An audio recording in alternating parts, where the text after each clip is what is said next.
My name is Lucy. I'm 37 years old. David, my husband, who is a year older than me, and I have been married for 12 years. I met David through work. He was an employee at a client company of the firm I worked for. Our relationship deepened through our shared hobby of tennis, and after 2 years of dating, we got married. Even after marriage, I wanted to continue working, but we had difficulty conceiving. Finally, after infertility treatments, I got pregnant with our son in the 7th year of our marriage, which led me to quit my job. Now, I am a mother of one, and despite the challenges, I enjoy my daily life. Originally, I planned to return to work after giving birth to our son, Mark.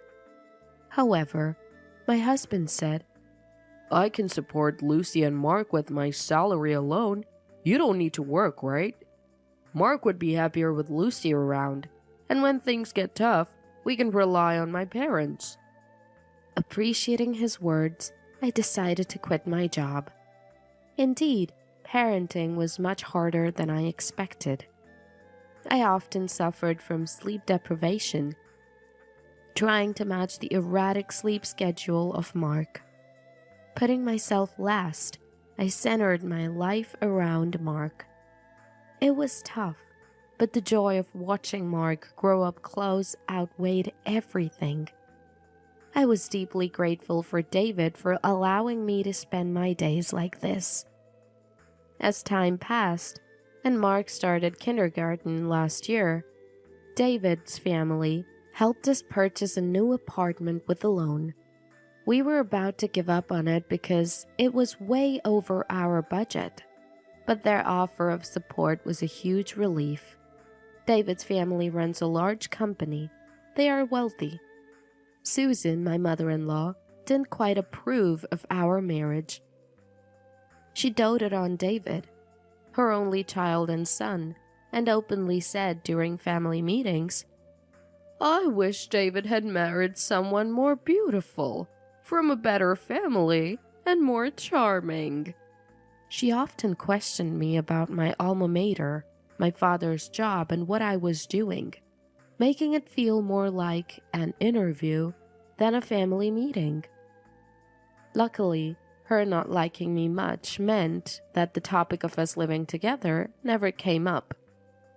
After Mark was born, the harshness towards me lessened, and we, 3 of us, lived happily without much interference from my in-laws. Or so I thought. I was blissfully unaware. I never doubted David's love for me, and with such an adorable son, I couldn't imagine David having an affair. Never in my wildest dreams did I think something like this, straight out of a manga or drama, would happen to me. I noticed something amiss over a trivial matter. One day, while transferring clothes from the laundry basket to the washing machine, I found foundation on David's shirt. Not just that, it had a distinct smell of women's perfume. He had said he'd be late due to work the day before, so I thought maybe he had gone to a club for a business gathering. I always noticed the same perfume scent when he came home late. The distinctive scent of the perfume made it easy to recognize. Curious, I casually asked David, "Why does your shirt always smell like the same perfume?" "It's the favorite perfume of a female staff member my boss likes. She often sits next to me, so the scent probably transfers." I felt something was off, but didn't probe further. Then, one day, I stumbled upon decisive evidence. David came home late again, saying he had to work overtime, and immediately went to take a shower.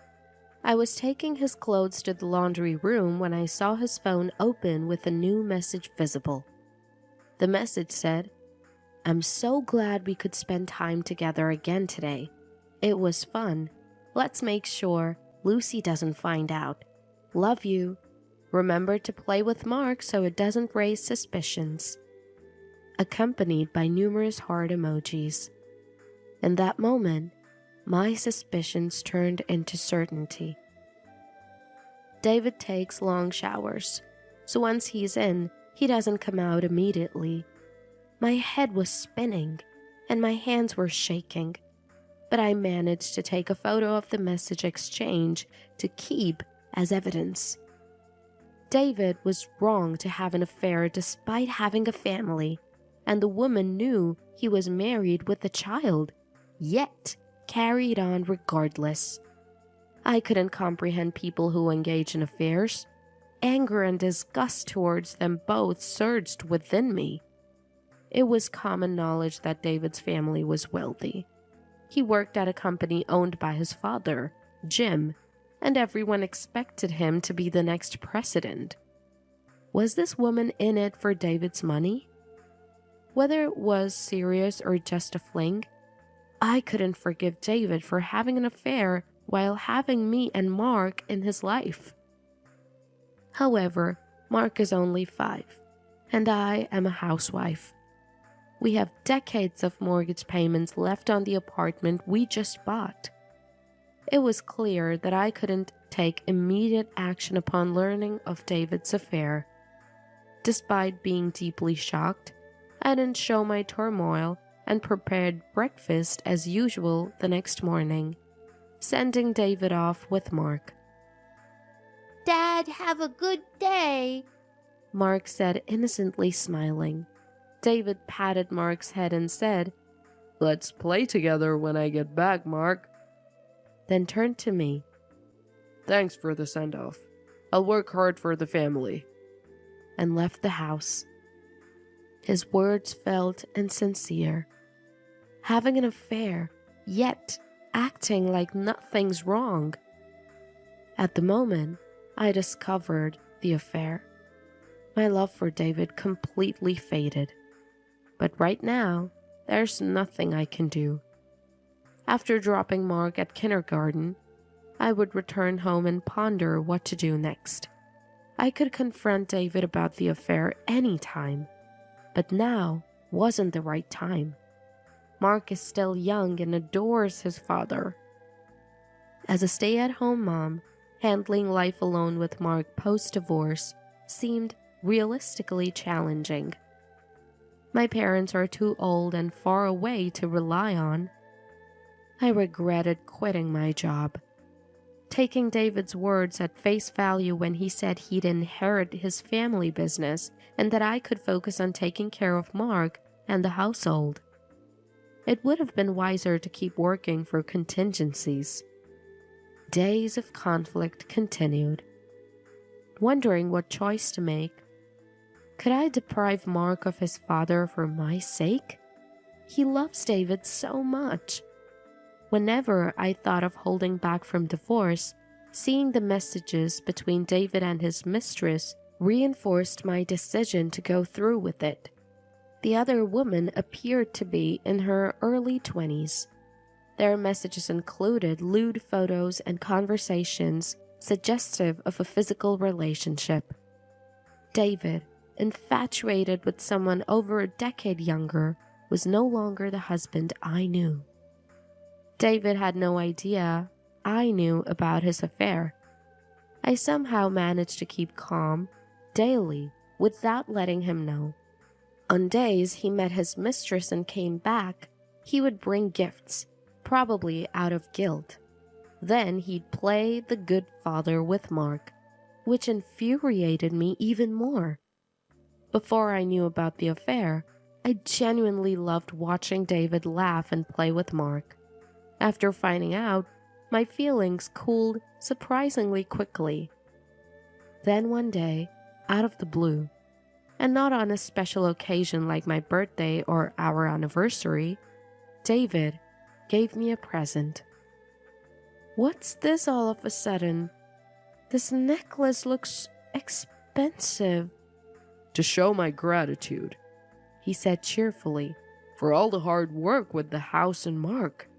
Please, take it. That night, I checked his phone and discovered that the necklace was meant for his mistress, who rejected it, calling it old-fashioned. Knowing it was a returned gift from his mistress, I threw it away as soon as David left for work, despite it being blameless. Half a year since the affair came to light, there was no sign of him stopping. He continued to bring home gifts after meeting his mistress and played happily with Mark. If he voluntarily helped with Mark or household chores, it meant he had met her that day. The simplicity of his actions was astounding. I didn't want Mark touched by the same hands that were involved in an affair, but Mark looked so happy when David was in a good mood. All I could do was endure. That's what I thought. Even in such times, I was steadily preparing for divorce. I started studying for various qualifications to ensure a smooth re-entry into the workforce post-divorce. I thought it would be difficult for a woman in her late 30s and a single mother to find a job otherwise. Ironically, having a divorce as a goal made my days busy and fulfilling. Then, one late night, my mobile phone rang suddenly. It was an unknown number. Startled by the ringtone, I initially ignored the call, but when it rang again from the same number, I reluctantly answered. "Hello? Who is this?" I asked. "Sorry to call so late at night. This is the New York City Police. Is this Lucy's number?" A male voice inquired. Shocked by the mention of the police, I was instantly alert. "Yes, this is Lucy. What can I do for the police?" I asked apprehensively. "Is David your husband?" "Yes." "David has been in a car accident and is currently undergoing emergency surgery at the hospital. Can you come to the hospital immediately?" he said. David had been in a serious car accident. "Understood. I'll be there right away," I replied, trying to keep calm as I woke up Mark and headed to the hospital the officer had mentioned. In the hospital room, David, having just undergone surgery, lay bandaged in various places. Beside him, presumably his mistress, a woman sat crying, her arm bandaged. Lost for words in this chaotic scene, the doctor who performed the surgery entered the room. "David is not in life-threatening condition, but he has multiple complex fractures, so it will take a considerable time to return to normal life," he explained. After the doctor left, the young woman approached me. Hi, I'm Karen, David's junior at work." She introduced herself in a sweet tone. I didn't respond to the woman, just nodded slightly. David was conscious and kept awkwardly making excuses. "I was just having dinner with Karen after work, but we got into a bit of a fight on the way back. She suddenly tried to get out in the middle of the road, and when I turned to stop her, this happened. I'm really sorry for the trouble," he said. Clearly, he intended not to mention that she was his mistress. Just as I was about to retort, the door to the hospital room burst open and my in-laws rushed in, looking frantic. Jim, already informed by someone from the company, walked up to my husband and slapped him hard on the cheek. "Idiot! What the hell are you doing?" he shouted in anger. Susan tried to calm him down, but Jim's fury didn't subside. Mark was taken outside the room by Jim's secretary as soon as they entered. "Who is this woman? You've been out all night with her instead of being at home. The other party in the accident is the son of a familiar business associate. This is what happens when you fool around with young women," Jim yelled. "I'm sorry, Dad, but I just had surgery," David muttered weakly. Ignoring David, my in-laws turned to me. "Lucy, We are truly sorry for our son's behavior. They both apologized deeply. There's no need to apologize, I said. Interrupting me, they continued. We were wrong in our upbringing. We spoiled him for being an only child. It's our fault he turned out to be such an irresponsible man. Jim apologized profusely. I decided to tell them the truth. I've known for over 6 months that David was having an affair. Ignoring David's shocked, What? Why? I continued. Mark is still young, and I'm a stay-at-home mom. We just received your support for the apartment, so divorce wasn't an option. I thought enduring this alone would suffice, but I never expected things to turn out this way. Jim fell silent for a while, then said, It's late. Go home with Mark for now. We'd like to talk more tomorrow after Mark goes to kindergarten, if that's okay. I agreed. The next day, I visited David's hospital room with his clothes and other items. Oh, isn't your girlfriend here today? I asked sarcastically. David laughed.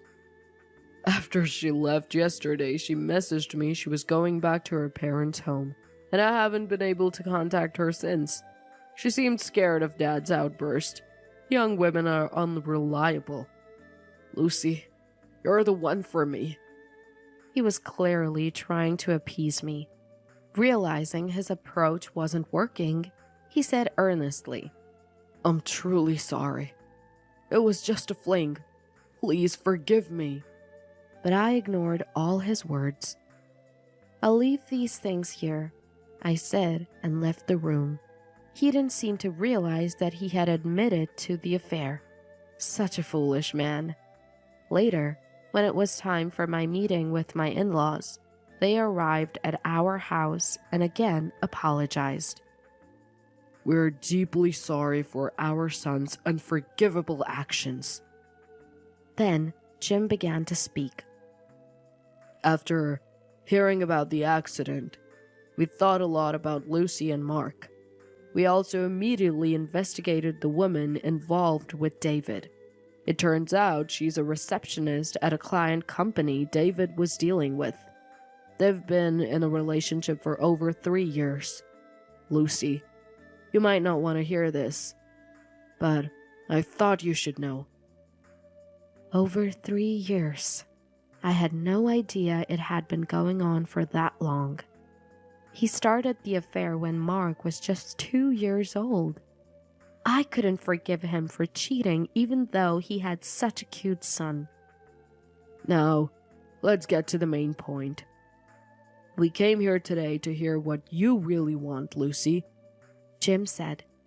When asked, I clearly stated, I've been thinking about divorcing David. My in-laws nodded in agreement, as if they expected my answer. Lucy's decision is understandable. We've overlooked too much because he's our son, but his work performance and reputation at the company are poor. He's not fit to take over the business. Moreover, this accident has ruined an important business relationship. The damage is incalculable. If we left the company to him, it would cause discontent among the other employees. I consider them a part of my family too, so I've decided not to let him inherit the company, Jim declared. I replied, That's Jim's decision. I have nothing to say about it.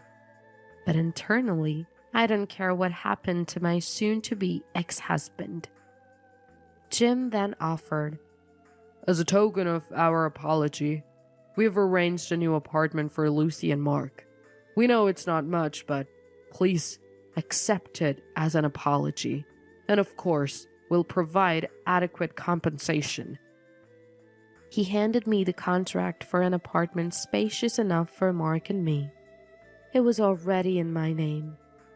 It was a very genuine offer, so I gratefully accepted. Thank you very much. We'll make it our new home. Unaware of this conversation, David was staring blankly out of the hospital room window. When Mark and I entered his room, Mark ran to him concerned. Dad, are you okay? Does it hurt? Do you have to go to work? I'm on leave from work now, but I'll be home soon. Until then, listen to Mom and be a good boy. David responded. He seemed oblivious to the seriousness of the situation. I asked him about the woman he hadn't seen since the accident. By the way, I haven't seen that woman since that day, I said. David hugged Mark and replied, That woman. It was just a fling, so it's fine. All I need is Mark and Lucy. I was amazed at how conveniently he returned to the family once the woman left him. I couldn't help but laugh at his absurdity. My laughter made David think he was forgiven. He too smiled, seemingly in a good mood. A month later, with my in-laws looking after Mark, I accompanied David for his discharge from the hospital, fulfilling my last duty as his wife. I've taken care of various procedures during your hospitalization. The car's been scrapped, and the settlement with the other party's insurance company is done, I informed him. Typical Lucy. I'm proud to have you as my wife. Thank you, he replied. The house looks tidier. Have you gotten rid of a lot of stuff? There's nothing like being home, David observed, likely noticing that mine and Mark's belongings had been packed. Right on cue, the doorbell rang. Moving company! I called out and opened the door. As the movers entered, David finally seemed to realize something was amiss. Hey, what's this about? He asked me. It's obvious, isn't it? They're movers, I replied. Why? Why are movers here? Because we're moving. Wait a minute, David said, confused. I've waited more than enough, I responded coldly. When I found out about your affair, I was waiting all this time for you to stop and come back, I said.